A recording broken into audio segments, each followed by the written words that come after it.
What's up, everyone? It's Cannan, and welcome to a new episode of Internet Mysteries. And today we're talking about what could possibly be one of three things: either Texas's most well-guarded secret, a case inspired by a real case, or a complete hoax to market a small-time movie. And this is the story of Olivia Mabel. Now, I remember first stumbling upon this in a video by Top Fives. It was, I think, it may have been in their own Internet Mysteries Top 5 list or something like that. And the one thing that really got me interested in this story was that even if it is 100% bullshit, it's still creepy. As like, that's the thing about these internet stories: if you don't really let yourself get into them, you kind of ruin the fun. You know, whenever someone replies to stories like this right away, like, oh, it's so fake because this and this, you're kind of ruining people's fun a little bit, especially when it comes to like ARGs and stuff like that. But let's get into this. I've got several articles up. Some of it has some of the same information, but they all also have some differing information. As you can see, this one was written in 2021 in February, and this first came about on the internet in 2016. So even in I'm not the only one in 2021 talking about this. So yeah, the Olivia Jane Mabel story: supernatural event or viral marketing hoax. So this is a picture of Olivia Mabel. This is the only picture of her that anyone is ever able to find on the internet. So kind of already a red flag, but then again, I guess if people are claiming that you were killed by a ghost, there'd be more pictures of you out there, even if you're not really a online person. So let's get into a little bit of the story here. I'll go over the story as far as what this website has, and then I'll go to the others that have some added information, stuff that this article does not have. The story of Olivia and her son, Aiden Mabel, from Texas emerged in 2016. They claim it's a hoax, and a fictional fabrication by a film company, Elf Tree Media, who had a Kickstarter project to create a film called Thought Form, as suggested by several online bloggers, or really a supernatural story from Texas. So they kind of throw you off there stating it's a hoax, but then they're like, oh, other people said this, or is it a real story? It could very well be a Blair Witch fictional story. So yeah, that's one thing that it may come across. This is like Blair Witch all over again, because if you weren't, if you're too young to remember the Blair Witch hysteria, it was insane. The Blair Witch Project was being marketed as a true story that happened in 1994, and the marketing team and the film company that was putting it out done such a great job passing this on as a for real story that there were people, including my own sister, who claimed they remember hearing about it back in 1994. I specifically remember my sister telling me, oh yeah, I remember hearing about that back then. And it's because, the internet was in its infancy. Even in 1999, the internet was still not as big as it is now. And so it was very easy to pass something that didn't happen as an actual event. But then again, they went through the whole thing. They had all this information, all this lore, this backstory, and they even put on a documentary on the Sci-Fi Channel called Curse of the Blair Witch, which, if you ask a lot of people, is actually more scary than the actual movie. And it was like, it had all these actors who were acting like they were historians and teachers and family members, and it was just, that wasn't done back then. That was very unheard of for a film company to put all this on just to promote a movie. And it was very well done, and many people for the longest time believed that this all really happened, and it turned out it was all made up. But interesting and spooky nevertheless. If this story is a hoax, which it seems it may well be, it is well put together one and a good tale for Halloween. So here's where we get into the mystery. Olivia Jane Mabel was living with her husband Travis and their 7-year-old son Aiden on the 13-acre property called Footlights Ranch. Footlights Ranch is a real location, and if you search it on Google, you will get this picture. This is one of the pictures you will get. It is a real place, and this is the exact house that will be shown in a picture here soon. So yes, the actual house and ranch is a real place. They owned near the town of Salina in Texas. So I believe I have read that Salina is a real town in Texas. On March 13th, 1990, Aiden was found dead in a pond on the property as a result of accidental drowning. As a result, Olivia disconnected from society on this news. She stopped seeing friends and family, stopped going to work, and eventually divorced from her husband Travis. In early 1991, Travis moved to New England soon after and remarried. Olivia was last seen in person in September 1991. This is a picture of Aiden. Over 3 years later, at around 9:30 p.m. on February 27th, 1994, police respond to several silent 911 calls coming from a house which was identified to be Olivia's residence. Could you imagine it being that late at night and you're the 911 operator and you get these 911 calls and nobody answers you? Because apparently, according to the story, there were several silent 911 calls. The police crept through the empty and dusty house, and then they moved to search the bedrooms, and upon entering one of the bedrooms, which used to belong to Aiden, they were shocked by the scene they encountered. Unlike the rest of the neglected house, this room was clean and tidy, and within it lay the body of Olivia Mabel, sitting upright in a rocking chair with a handcrafted stick doll in her decomposed hand. And this is supposed to be the stick doll. It's very nightmare inducing, I will admit. It's creepy as hell. Some believe that, that this is supposed to be Aiden. So, yeah. Against the far wall of the room, there was a crudely constructed and decorated altar, surrounded by hand-drawn images and many letters from Olivia to her dead son. On the front of the altar were words written in Tibetan and Sanskrit language, translating as construct or to build. One of the letters on the altar with a date that the house was searched, February 27th, 1994. My Aiden, I'm sorry. I'm so sorry. I should have never let it get like this. I'm leaving. I will not let you keep me, you vile, evil creature. Mommy's coming for you, Aiden. My sweet Aiden. Mommy loves you. And this is apparently the note. Sergeant Terry Goldshear, lead investigator for the case, said nobody had been here in years. Almost 3, I think. She clearly passed her time in some pretty unhealthy ways. The negligent damage to the house, the obsession with her deceased son, and the clearly pagan symbols and altar were all signs of something seriously wrong with her mental health, which is understandable after the death of a child like that. But she just balled up, ran her husband out, never went back to church. See, if she had reached out, her brothers and sisters in Christ would have supported her, but she left the flock and became the devil's prey, plain and simple. That's kind of not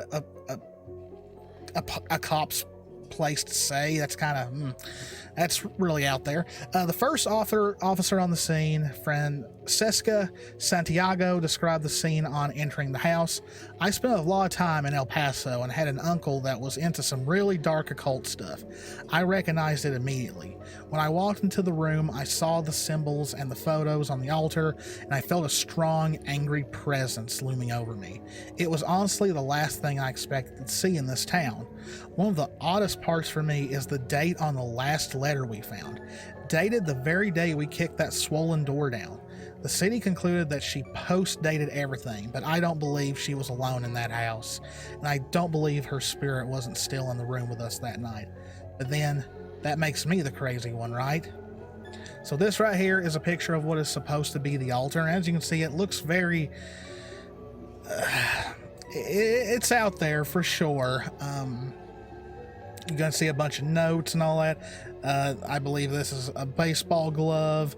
There's just a lot, like, I don't know if that's supposed to be a container holding something. Of course, a picture of Aiden. Then here's the writing that was on it. It's like, if I walked into a place like this, even if I was a cop who had seen everything there is to see, I would be creeped out. Based on translations of the Sanskrit found on the altar, locals believe that Olivia had tried to create a supernatural entity of her son, a being that is known as a tulpa in Tibetan, or in English, a thought form. Years after the discovery of the body, rumors that the house was inhabited by evil spirits grew so persistent that the owner of the property at the time, Christopher Hagen, hadn't been able to sell the property. In 2005, in an attempt to debunk the supernatural stories, Hagen hired an Austin-based paranormal investigator, Drew Navarro, to visit. Drew said, "I'm not even sure this was ever on our physical plane.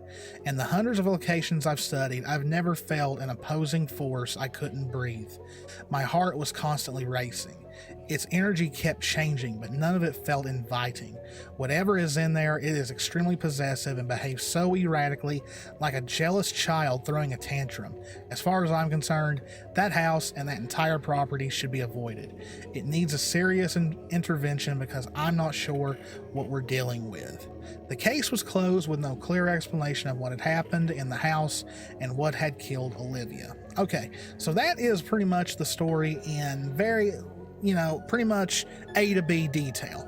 Now, this one was written back in 2016. I don't know if this is the original article that was written in 2016 that brought this whole thing on, but it pretty much tells the same story. It has a little bit more detail in some aspects, and really, like, they go a little bit more, they enter what felt like an abandoned house, chalked with dust, long neglect, and dead air, stuff like that. Pretty much brings up finding the dead body with the stick figure.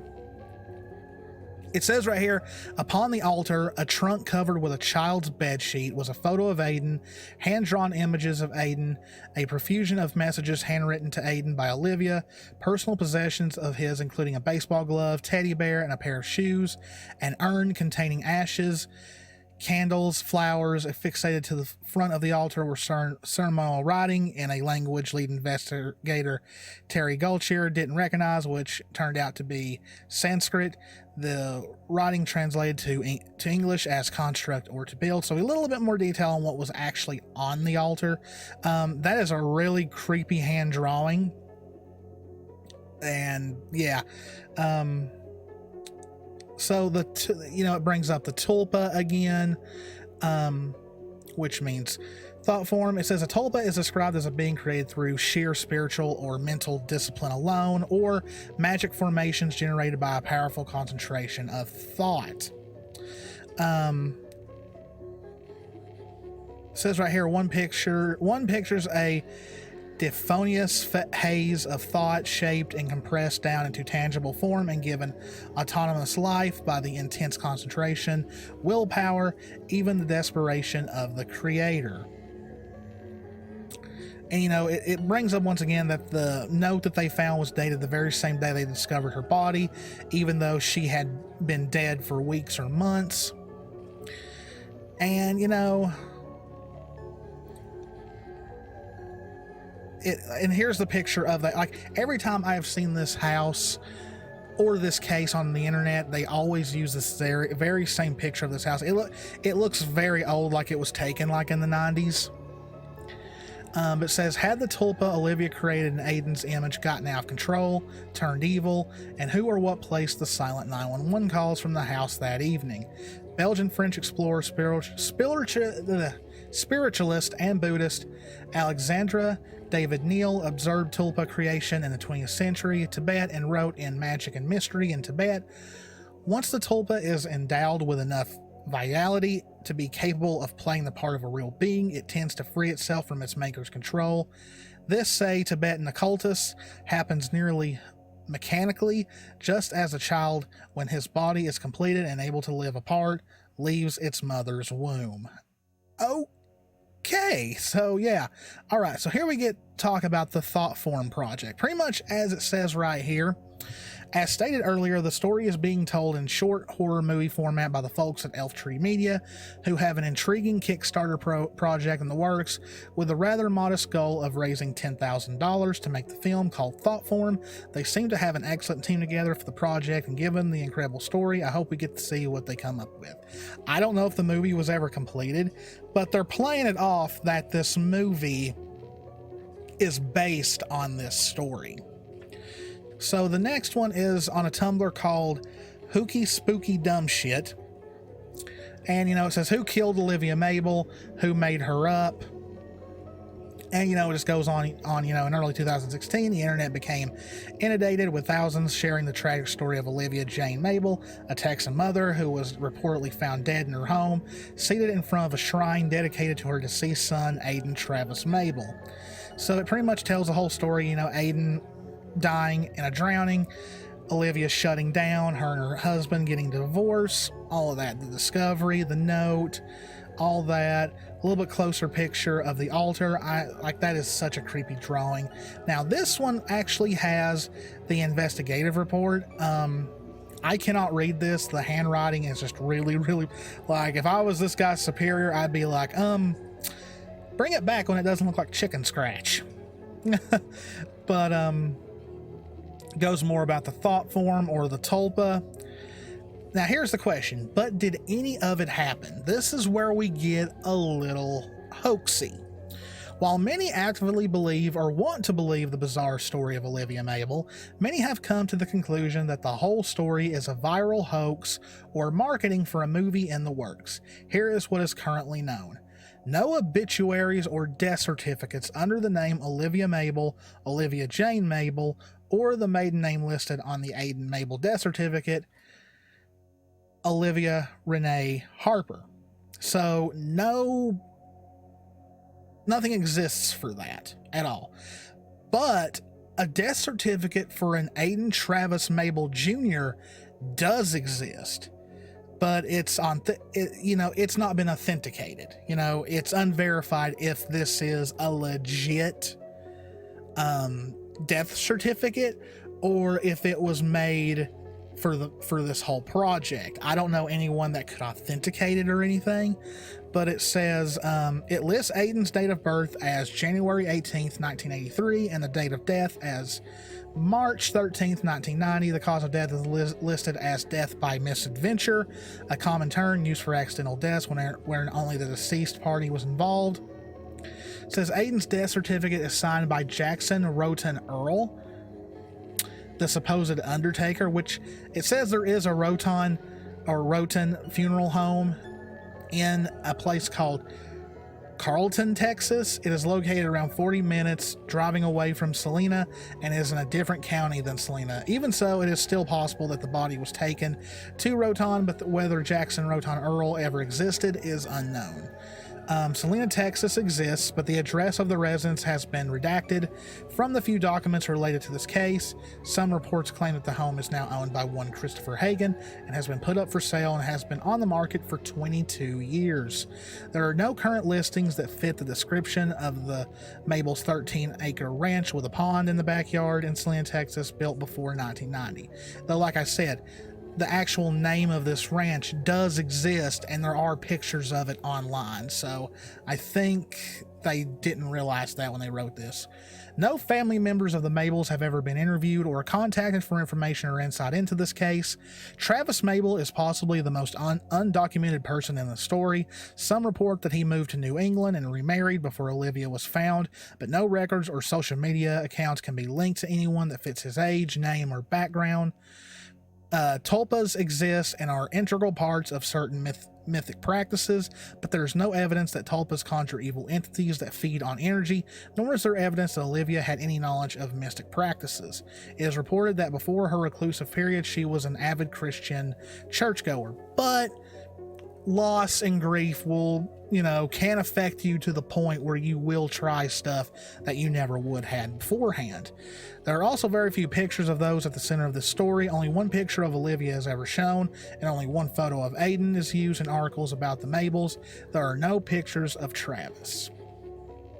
There is an official website, which we're going to click on here, and pretty much it's dedicated to the case. There's a number you can use and all that. And apparently it's a relation to Google, but it is located in Texas. So this website, it's a very basic website. It's oliviamabel.com. You get the death certificate for Aiden, the picture of Olivia, the picture of Aiden. Just pretty much the same story over and over. The stick figure. Let's see. In 1999 magazine article, okay, it's about the same lead investigator. This is a little bit different though. Nobody had seen her in years, almost 3, I think. She clearly passed her time in some pretty unhealthy ways. Goes on with the same stuff. Pretty much saying, you know, like I don't remember saying nobody had seen her in years, almost 3 was ever said. Same stuff from this Francesca Santiago.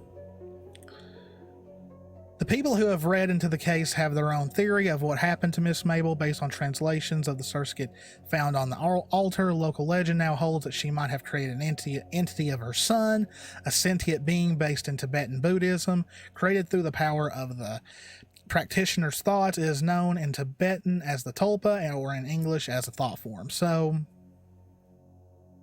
says, you know, same thing, that the house is haunted, it's never been able to be sold.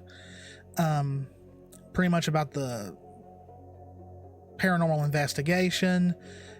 You know,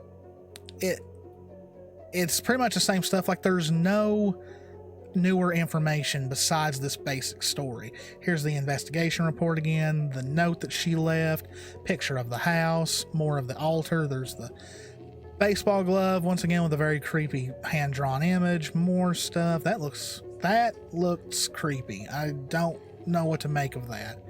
The teddy bear, I'm guessing these are supposed to be his ashes.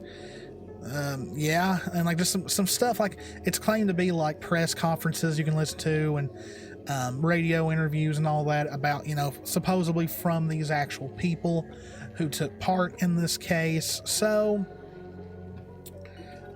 okay, so like I said at the beginning of this video, we've got 3 options here. One, it's a Blair Witch thing. It is a made-up story by this film company to try and push their movie, though sometimes you wonder if someone making a very small movie would really go that far, especially when they're only wanting $10,000 to make their movie. Like I said, I don't know if the Kickstarter ever happened. I don't know if this movie was ever completed. I'd love to see it, just to see how, if it's ever confirmed in like the credits of the movie, everyone in this movie is based off fictional people, you know, or something like that. So there's that. The next one could possibly be that this did happen, but it was under different names and they've changed the names. Like the woman who passed away, her real name was not Olivia Mabel. Maybe it was something else.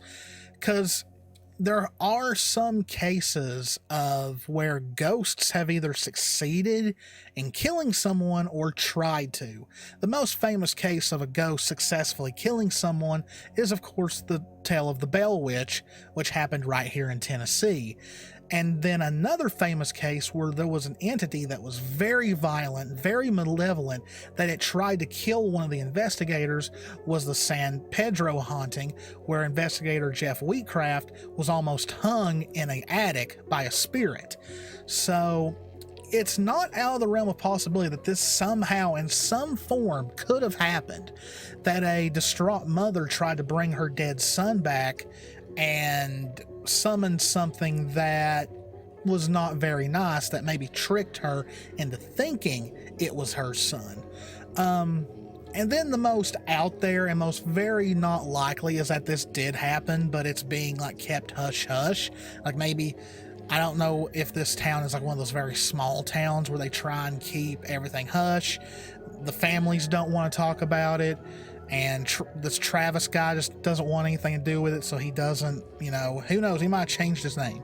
I doubt that's the case. I think this is either a hoax for a movie, or it did happen, but everyone involved had their name changed.